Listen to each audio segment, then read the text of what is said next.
Children are taken hostage in a Wyoming school. David and Doris Young walked into Cokeville Elementary School with a deadly mission. I said to them, "Is there something I could do to help you, sir?" And he said, "Yes, ma'am, there certainly is. This is a revolution. Your school's being taken hostage. Consider yourself a hostage." If you'd looked in David Young's eyes, you knew it was no joke.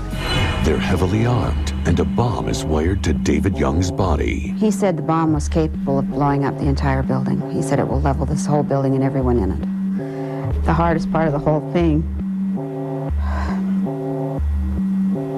was that I started out in this thing alone, and I couldn't warn anyone.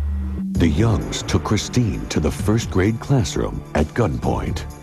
They forced the school's 153 students and teachers into the tiny room.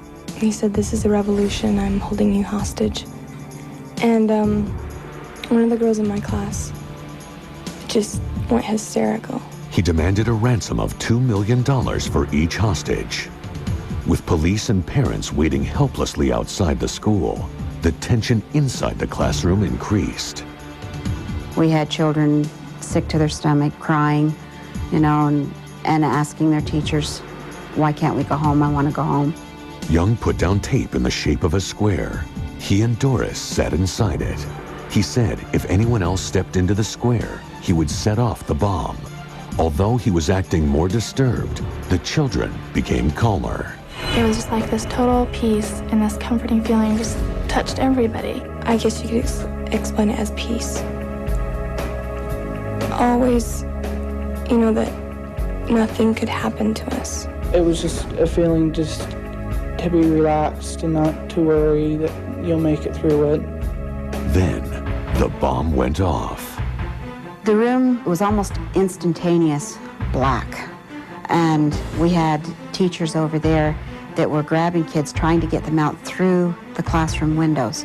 This lady grabbed my hand and she pushed me out the window.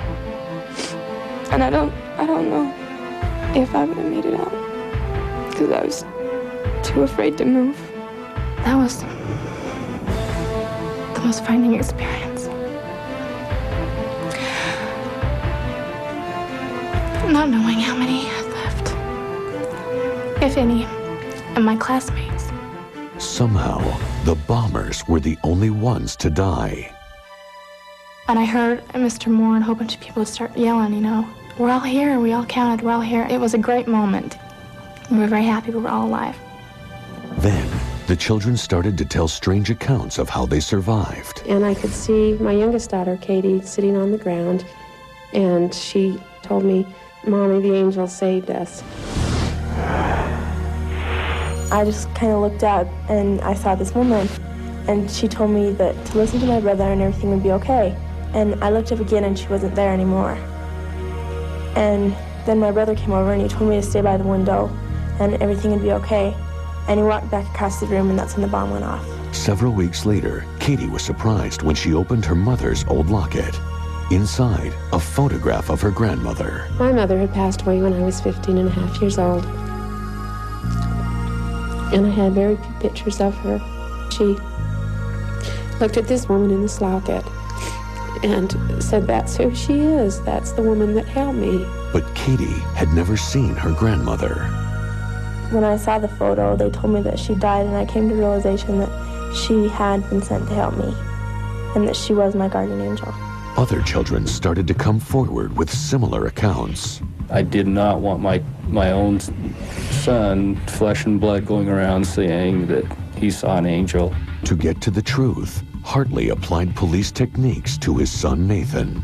He said that he was sitting there and all of a sudden these angels came down through the ceiling, and one of them came up to him and just basically said, "Nathan, I'm your great-grandmother, and what David and Doris are doing is wrong." And he said the bomb's gonna go off.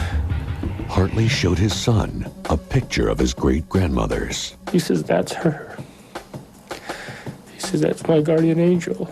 He pointed to my Grandma Elliot. I says, Nathan, I says, why didn't you tell us this before? And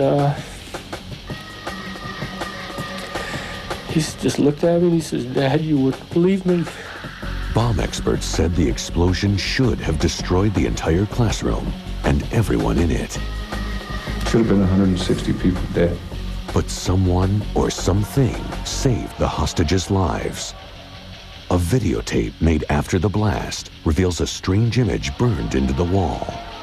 The children said it is the exact spot where one of the angels was standing. They're convinced they had help.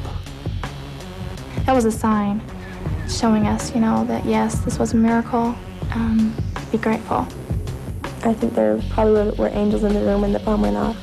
And so, the image was just impacted on the wall. There's absolutely no way that we could have made it through that without some kind of help.